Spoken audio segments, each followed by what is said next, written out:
Hello students, मैं बात करूंगा फीस पेमेंट प्रोसेस जो कि Bilasa government PG college Bilaspur का जो फर्स्ट सेमेस्टर का जो एडमिशन हुआ है इस बार अटल बिहारी वाजपेयी यूनिवर्सिटी के पोर्टल से हुआ है। लेकिन जो बच्चे मेरिट में आए हैं और जिन्होंने अपना डॉक्यूमेंट वेरिफिकेशन करा लिया है वो फीस को किस तरह से पेमेंट करेंगे उस पर हम बात करते हैं। तो चलिए देखते हैं।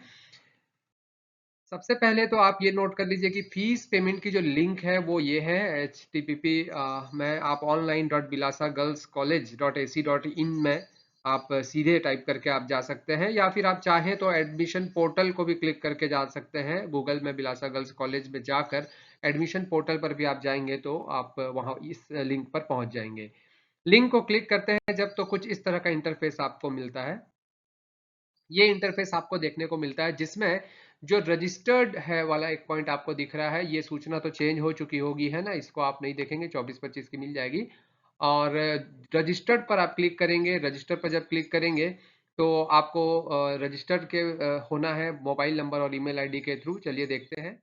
ये कुछ इस तरह का इंटरफेस आएगा जिसमें आपको स्टूडेंट्स को अपना नंबर डालना है, उसका अपना एक पासवर्ड, नया पासवर्ड डालना है, पासवर्ड को कंफर्म करना है और ईमेल आईडी डालनी है और फिर रजिस्टर हो जाना है। अगर कोई नंबर पहले से है, आपके बच्चे स्टूडेंट्स को यहाँ पढ़ रहे हैं, उनका नंबर पहले से अगर डला हुआ है तो वो एग्जिस्ट नहीं करेगा। आपको नया मोबाइल नंबर स्वयं का डालना है या पेरेंट्स का, जो भी आप यूज करते हैं वो डालें।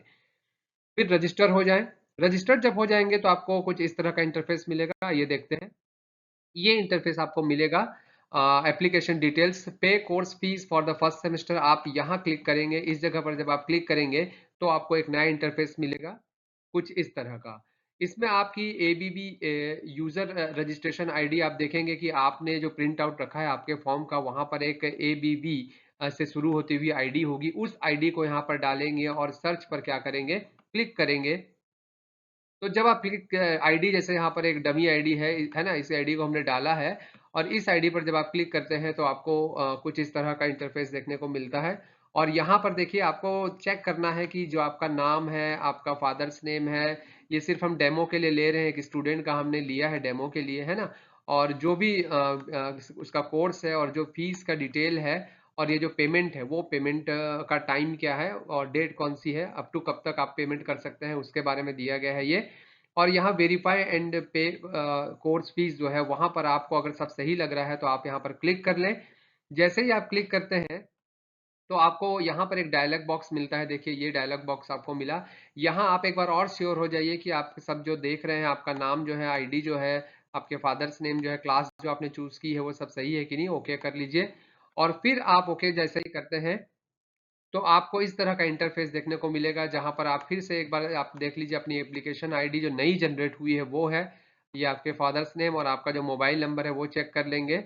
और फिर आप इसे यहाँ पर क्लास भी देख लेंगे और फीस जो है वहाँ ये मेंशन हो जाएगी और आपको लास्ट डेट जो है वो दिखा रहा होगा। फिर यहाँ पर क्लिक करेंगे। क्लिक करने से कुछ इस तरह का इंटरफेस आपको दिखाई देने लगेगा और फिर यहाँ पर पे नाउ में जाके आप क्लिक करेंगे तो आपको एक्सिस बैंक का इंटरफेस देखने को मिलेगा। फिर यहाँ पर आपको टर्म एंड कंडीशन को क्लिक करना है और यहाँ पर आप कंप्लीट पेमेंट का टर्मिनल ओके करेंगे।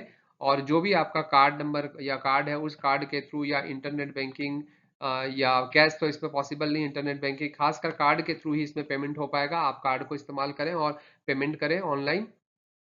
और जैसे ही पेमेंट होगा तो आपका स्टेटस जो यहाँ पर पेंडिंग बता रहा है वो आपका सक्सेसफुल बताएगा और सक्सेसफुल बताने के बाद मोड ऑफ पेमेंट जो आपने यूज किया वो बताएगा और यूआरएन नंबर बताएगा। अगर कभी ऐसा होता है कि आपका पेंडिंग है और पैसे कट गए हैं तो आप इस लिस्ट को जरूर अपने पास फर्दर जानकारी के लिए रखें, बताने के लिए। फिर आप डैशबोर्ड में जाएंगे, आपका डैशबोर्ड ओपन हो जाएगा या होम ओपन हो जाएगा, आप रिफ्रेश करेंगे तो भी मिल जाएगा। और वहां पर आपको दिखाई देगा कि ये आपका पेमेंट जो है वो ट्रांजेक्शन आईडी कौन सी है, पेमेंट डेट कब हुआ और पेमेंट हो चुका है। तो आपको अगर रिसिप्ट चाहिए उस पेमेंट की, चाहिए ही चाहिए, तो आप उस रिसिप्ट के लिए आप यहाँ क्लिक करेंगे। तो जब आपने क्लिक किया तो इस तरह की रिसिप्ट आपको देखने को मिल गई। ये रिसिप्ट है, यहाँ देखिए, ये पेड आपका लिखा हुआ होना चाहिए और यही रिसिप्ट जो है जहाँ आपने एडमिशन लिया है जिस काउंटर से, वहाँ जाके आप वो उस प्रोफेसर संबंधित प्राध्यापक को वहाँ पर आप इसे जमा करेंगे, तब आपका एडमिशन जो है वो फाइनल माना जाएगा। Thank you students.